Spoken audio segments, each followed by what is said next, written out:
A Cartomante de Machado de Assis. Hamlet observa a Horácio que há mais coisas no céu e na terra do que sonha nossa filosofia. Era a mesma explicação que dava a bela Rita ao moço Camilo numa sexta-feira de novembro de 1869, quando este ria dela por ter ido na véspera consultar uma cartomante. A diferença é que o fazia por outras palavras. Ria.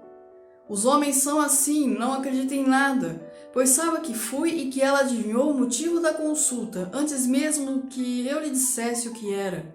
Apenas começou a botar as cartas, disse-me, a senhora gosta de uma pessoa. Confessei que sim, e então ela continuou a botar as cartas, combinou-as e no fim declarou-me que eu tinha medo de que você me esquecesse, mas que não era verdade. Errou, interrompeu Camilo rindo. Não diga isso, Camilo, se você soubesse como eu tenho andado por sua causa. Você sabe, já lhe disse, não ria de mim, não ria. Camilo pegou-lhe nas mãos e olhou para ela sério e fixo. Jurou que lhe queria muito, que os seus sustos pareciam de criança e, em todo caso, quando tivesse algum receio, a melhor cartomante era ele mesmo. Depois repreendeu-a. Disse-lhe que era imprudente andar por essas casas. Vilela podia sabê-lo e depois... Qual saber? Tive muita cautela ao entrar na casa. Onde é essa casa? Aqui perto, na Rua da Guarda Velha. Não passava ninguém nessa ocasião. Descansa, eu não sou maluca. Camilo riu outra vez. Tu crês deveras nessas coisas? Perguntou-lhe. Foi então que ela, sem saber que traduziu Hamlet em vulgar, disse-lhe que havia muita coisa misteriosa e verdadeira neste mundo. Se ele não acreditava, paciência. Mas o certo é que a cartomante adivinhara tudo. Que mais?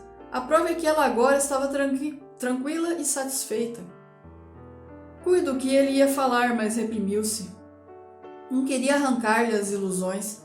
Também ele, em criança e ainda depois, foi supersticioso. Teve um arsenal inteiro de crendices que a mãe lhe incutiu e que aos 20 anos desapareceram.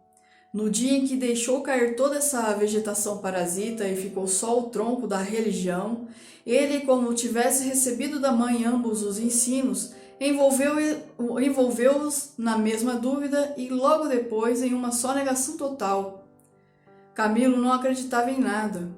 Por quê? Não poderia dizê-lo, não possuía um só argumento. Limitava-se a negar tudo, e digo mal, porque negar é ainda afirmar. E ele não formulava a incredulidade. Diante do mistério, contentou-se em levantar os ombros e foi andando. Separaram-se contentes, ele ainda mais que ela. Rita estava certa de ser amada. Camilo não só o estava, mas via estremecer e arriscar-se por ele, correr às cartomantes, e por mais que a repreendesse, não podia deixar de sentir-se lisonjeado. A casa do encontro era na antiga Rua dos Barbonos, onde morava uma comprovinciana de Rita. Ela desceu pela Rua das Mangueiras na direção de Botafogo, onde residia. Camilo desceu pela Guarda Velha, olhando de passagem para a casa da cartomante. Vilela, Camilo e Rita, 3 nomes, uma aventura e nenhuma explicação das origens. Vamos a ela. Os 2 primeiros eram amigos de infância. Vilela seguiu a carreira de magistrado, Camilo entrou para o funcionalismo, contra a vontade do pai que queria vê-lo médico. Mas o pai morreu e Camilo preferiu não ser nada, até que a mãe lhe arranjou um emprego público. No princípio de 1869, voltou Vilela da província, onde casara com uma dama formosa e tonta. Abandonou a magistratura e veio abrir banca de advogado. Camilo arranjou-lhe casa para os lados de Botafogo e foi a bordo recebê-lo. É o senhor? Exclamou Rita, estendendo-lhe a mão. Não imagina como meu marido é seu amigo. Falava sempre do senhor. Camila e Vilela olharam-se com ternura. Eram amigos deveras. Depois, Camilo confessou de si para si que a mulher do Vilela não desmentia as cartas do marido. Realmente era graciosa e viva nos gestos, olhos cálidos, boca fina e interrogativa. Era um pouco mais velha que ambos. contava 30 anos, Vilela 29 e Camilo 26. Entretanto, o porte grave de Vilela fazia-o parecer mais velho que a mulher, enquanto Camilo era um ingênuo na vida moral e prática. Faltava-lhe tanto a ação do tempo como os óculos de cristal que a natureza põe no berço de alguns para adiantar os anos. Nem experiência, nem intuição. Uniram-se os três. Convivência trouxe intimidade. Pouco depois morreu a mãe de Camilo e nesse desastre que o foi, os dois mostraram-se grandes amigos dele. Vilela cuidou do enterro, dos sufrágios e do inventário. Rita tratou especialmente do coração, e ninguém o faria melhor. Como daí chegar ao amor não soube ele nunca. A verdade é que gostava de passar as horas ao lado dela. Era a sua enfermeira moral, quase uma irmã, mas principalmente era mulher e bonita. Odor de feminina, eis o que ele aspirava nela, e em volta dela para incorporá-lo em si próprio. Liam os mesmos livros, iam juntos a teatros e passeios. Camilo ensinou-lhe as damas e o xadrez e jogavam às noites. Ela mal, ele, para lhe ser agradável, pouco menos mal. Até aí as coisas. Agora a ação da pessoa, os olhos teimosos de Rita, que procuravam muitas vezes as dele, que os consultavam antes de o fazer ao marido, as mãos frias, as atitudes insólitas. Um dia, fazendo ele anos, recebeu de Vilela uma rica bengala de presente e de Rita apenas um cartão, com um vulgar cumprimento a lápis. E foi então que ele pôde ler no próprio coração, não conseguia arrancar os olhos do bilhetinho. Palavras vulgares, mas há vulgaridades sublimes, ou pelo menos deleitosas. A velha cabeça da praça, em que pela primeira vez passeaste com a mulher amada, fechadinhos ambos, vale o carro de Apolo. Assim é o homem, assim são as coisas que o cercam. Camilo quis sinceramente fugir, mas já não pôde. Rita, como uma serpente, foi se acercando dele e envolveu todo. Fez-lhe estalar os ossos num espasmo e pingou-lhe o veneno na boca. Ele ficou atordoado e subjugado. Vexame, sustos, remorsos, desejos, tudo sentiu de mistura. Mas a batalha foi curta e a vitória delirante. Adeus escrúpulos, não tardou que o sapato se acomodasse ao pé, e aí foram ambos, estrada fora, braços dados, pisando folgadamente em cima de ervas e pedregulhos, sem padecer nada mais que algumas saudades, quando estavam ausentes um do outro. A confiança e estima de Vilela continuavam a ser as mesmas. Um dia, porém, recebeu Camilo uma carta anônima que lhe chamava imoral e pérfido, e dizia que a aventura era sabida de todos. Camilo teve medo e, para desviar as suspeitas, começou a rarear as visitas à casa de Vilela. E este notou-lhe as ausências. Camilo respondeu que o motivo era uma paixão frívola de rapaz. Candura gerou astúcia. As ausências prolongaram-se e as visitas cessaram inteiramente. Como pode ser que entrasse também nisso um pouco de amor próprio, uma intenção de diminuir os obséquios do marido para tornar menos dura a leivosia do ato? Foi por esse tempo que Rita, desconfiada e medrosa, correu à cartomante para consultá-la sobre a verdadeira causa do procedimento de Camilo. Vimos que a cartomante restituiu-lhe a confiança e que o rapaz repreendeu-a por ter feito o que fez. Correram ainda algumas semanas. Camila recebeu mais 2 ou 3 cartas anônimas, tão apaixonadas que não podiam ser advertência da virtude, mas despeito de algum pretendente. Tal foi a opinião de Rita, que, por outras palavras mal compostas, formulou esse pensamento. A virtude é preguiçosa e avara, não gasta tempo nem papel, só o interesse é ativo e pródigo. Nem por isso Camilo ficou mais sossegado. Temia que o anônimo fosse ter com Vilela e a catástrofe viria então sem remédio. Rita concordou que era possível. Bem, disse ela, eu levo os sobrescritos para comparar a letra com as cartas que lá aparecerem. Se alguma for igual, guardo-a e a rasgo. Nenhuma apareceu, mas daí a algum tempo Vilela começou a mostrar-se sombrio, falando pouco, como desconfiado. Rita deu-se pressa em dizê-lo ao outro e sobre isso deliberaram. A opinião dela é que Camilo devia retornar à casa deles, tatear o marido e pode ser até que lhe ouvisse a confidência de algum negócio particular. Camilo divergia. Aparecer depois de tantos meses para confirmar a suspeita ou denúncia, mas valia cautelarem-se, sacrificando-se por algumas semanas. Combinaram os meios de se corresponderem e, em caso de necessidade, separaram-se com lágrimas. No dia seguinte, estando na repartição, recebeu Camilo este bilhete de Vilela. Vem já, à nossa casa. Preciso falar-te sem demora. Era mais de meio-dia. Camilo saiu logo. Na rua, advertiu que teria sido mais natural chamá-lo ao escritório. Por que em casa? Tudo indicava a matéria especial, e a letra, fosse realidade ou ilusão, afigurou-se-lhe trêmula. Ele combinou todas as coisas com a notícia da véspera. Vem já à nossa casa, preciso falar-te sem demora, repetia ele com os olhos no papel. Imaginariamente viu a ponta da orelha de um drama. Rita, subjugada e lacrimosa, Vilela indignado, pegando da pena e escrevendo o bilhete, certo de que ele acudiria, e esperando-o para matá-lo. Camilo estremeceu, tinha medo. Depois sorriu amarelo e, em todo caso, repugnava-lhe a ideia de recuar, e foi andando. De caminho lembrou-se de ir à casa, podia achar algum recado de Rita que lhe explicasse tudo. Não achou nada nem ninguém. Voltou à rua e a ideia de estarem descobertos parecia-lhe cada vez mais verossímil.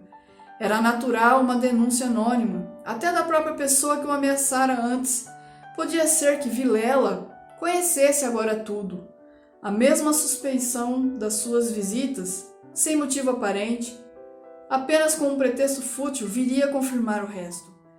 Camilo ia andando inquieto e nervoso. Não relia o bilhete, mas as palavras estavam decoradas diante dos olhos, fixas, ou então, o que era ainda pior, eram-lhe murmuradas ao ouvido com a própria voz de Vilela. Vem já à nossa casa, preciso falar-te sem demora.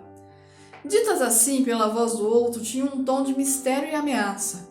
Vem já, para quê? Era perto de 1h da tarde, a comoção crescia de minuto a minuto.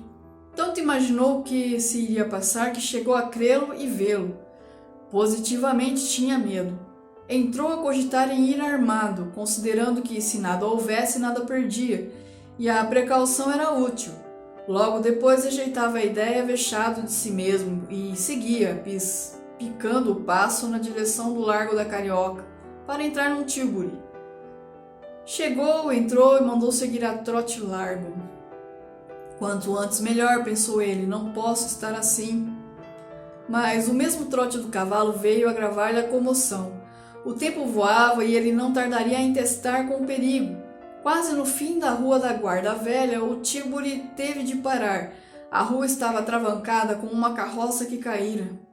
Camilo, em si mesmo, estimou o obstáculo e esperou. No fim de 5 minutos reparou que ao lado, à esquerda, ao pé do tílburi, ficava a casa da cartomante, a quem Rita consultara uma vez e nunca lhe desejou tanto crer na lição das cartas. Olhou, viu as janelas fechadas, quando todas as outras estavam abertas e pejadas de curiosos do incidente da rua. Dir-se-ia a morada do indiferente destino. Camilo reclinou-se no tílburi para não ver nada.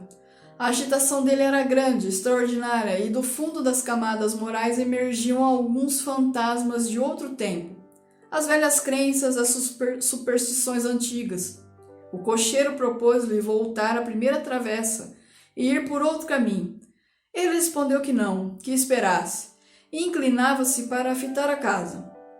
Depois fez um gesto incrédulo.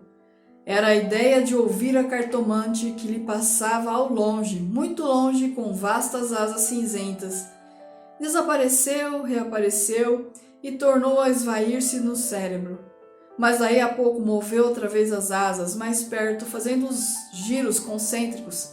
Na rua, Gritavam os homens, safando a carroça. Anda, agora, empurra, vá, vá. Daí a pouco estaria removido o obstáculo.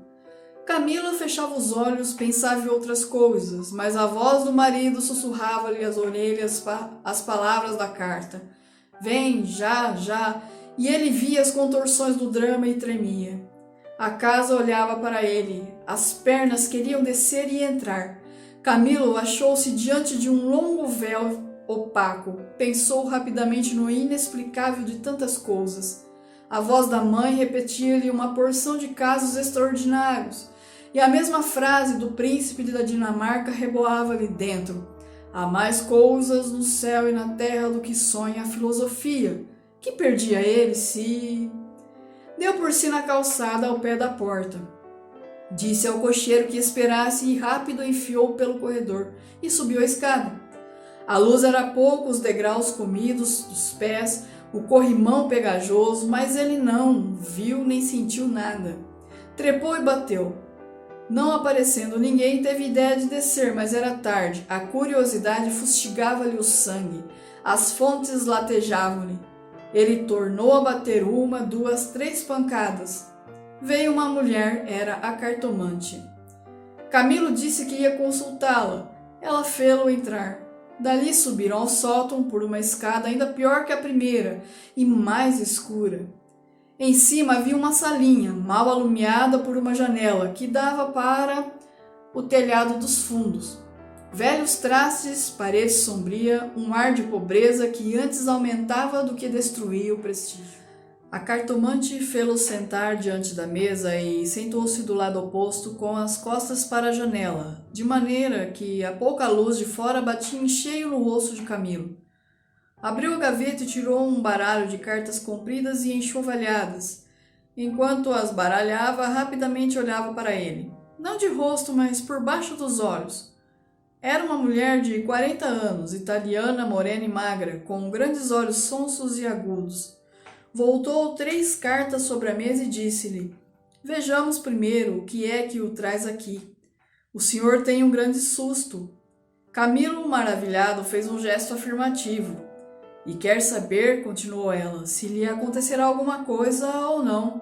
A mim e a ela, explicou vivamente ele. A cartomante não sorriu.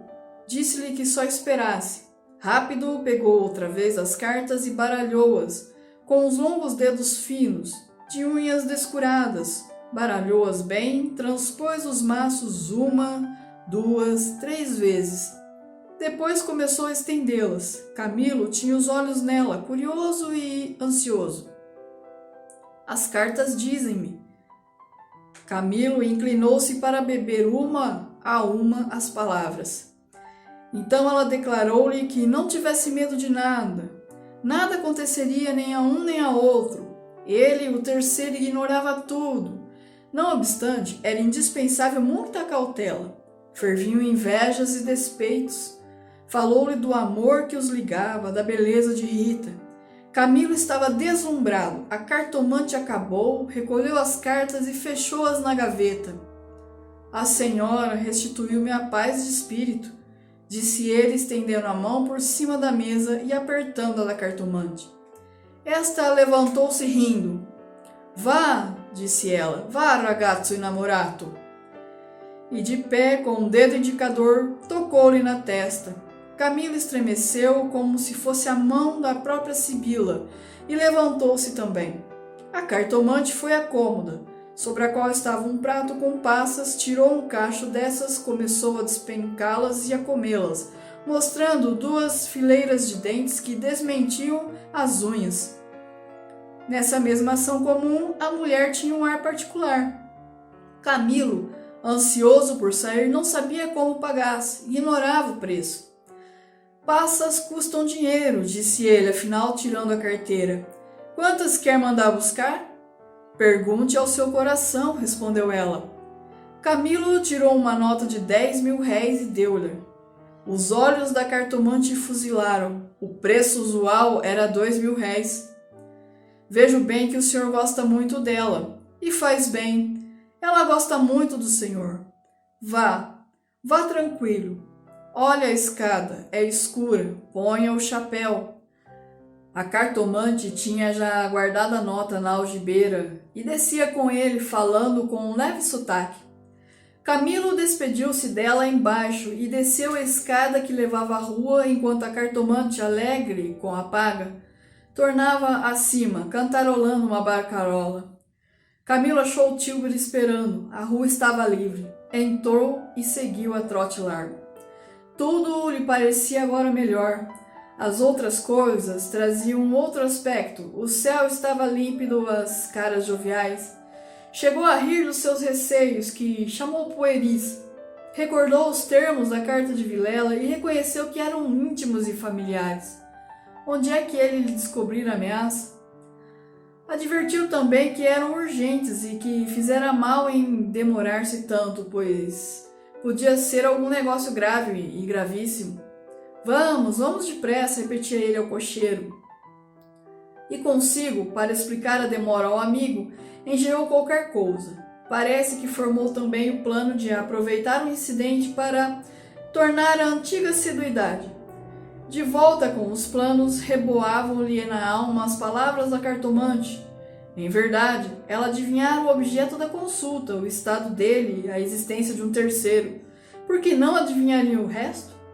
O presente que se ignora vale o futuro. Era assim, lentas e contínuas, que as velhas crenças do rapaz iam tornando ao de cima, e o mistério empolgava-o com as unhas de ferro.